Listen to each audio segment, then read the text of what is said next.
ഇന്ത്യയിലെ പ്രമുഖ വാണിജ്യ ബാങ്കുകൾ വായ്പാ നിക്ഷേപ പലിശകൾ കുറയ്ക്കുന്നു. State bank of India savings bank അക്കൗണ്ടിലെ നിക്ഷേപങ്ങളുടെയും സ്ഥിര നിക്ഷേപങ്ങളുടെയും വായ്പകളുടെയും പലിശ നിരക്ക് കുറച്ചു. റിസർവ് ബാങ്ക് വീണ്ടും റിപ്പോ നിരക്ക് കുറച്ചതിന് ചൂടുപിടിച്ചാണ് ഇന്ത്യയിലെ പ്രമുഖ ബാങ്കുകൾ വായ്പാ നിക്ഷേപങ്ങളുടെ പലിശ നിരക്ക് കുറയ്ക്കുന്നത്. 2022 മുതൽ സേവിങ്സ് ബാങ്ക് അക്കൗണ്ടിലെ നിക്ഷേപങ്ങൾക്ക് 10 കോടി രൂപ വരെ 2.7%, 10 കോടിക്ക് മുകളിൽ 3% പലിശ നിരക്ക്. ഇനി മുതൽ ഏതു പരിധിയിലുള്ള സേവിങ്സ് അക്കൗണ്ട് നിക്ഷേപത്തിനും 2.5% പലിശ മാത്രമാണ് സ്റ്റേറ്റ് ബാങ്ക് ഓഫ് ഇന്ത്യ നൽകുക. SBIയുടെ ഇതുവരെയുള്ള ഏറ്റവും കുറഞ്ഞ സേവിങ്സ് അക്കൗണ്ട് പലിശ നിരക്കാണിത്. എല്ലാ തരം കാലാവധിയിലുള്ള ഫിക്സഡ് ഡെപ്പോസിറ്റുകളുടെ നിരക്ക് 0.25% കുറവ് വരുത്തിയിരിക്കുന്നത്.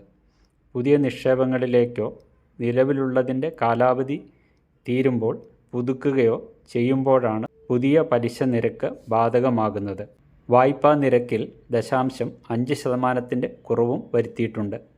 ഇതോടെ SBIയുടെ റിപ്പോ ബന്ധിത പലിശ നിരക്കിൽ 7.75% കുറഞ്ഞു.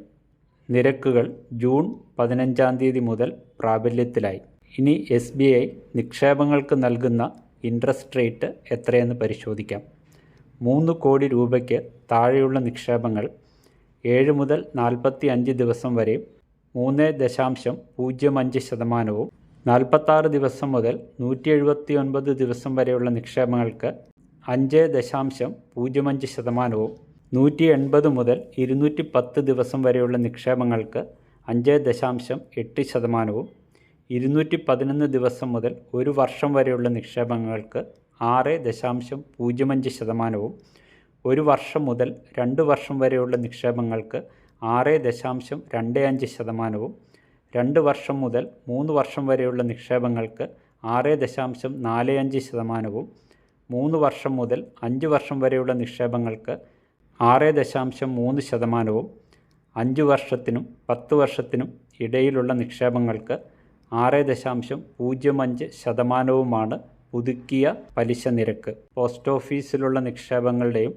മറ്റ് ഗ്യാരണ്ടീഡായിട്ട് നിങ്ങൾക്ക് ലഭിക്കുന്ന നിക്ഷേപങ്ങളുടെയും പലിശ നിരക്ക് കുറയുവാനുള്ള എല്ലാ സാധ്യതകളുമുണ്ട്.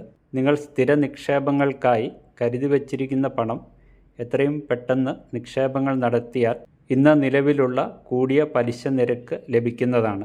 വരും ദിവസങ്ങളിൽ മറ്റ് വാണിജ്യ ബാങ്കുകളും പോസ്റ്റ് ഓഫീസ് ഡെപ്പോസിറ്റുകളുടെയും നിക്ഷേപത്തിനുള്ള പലിശ നിരക്ക് കുറയുവാനുള്ള സാധ്യതകൾ തള്ളിക്കളയുവാൻ സാധിക്കുകയില്ല.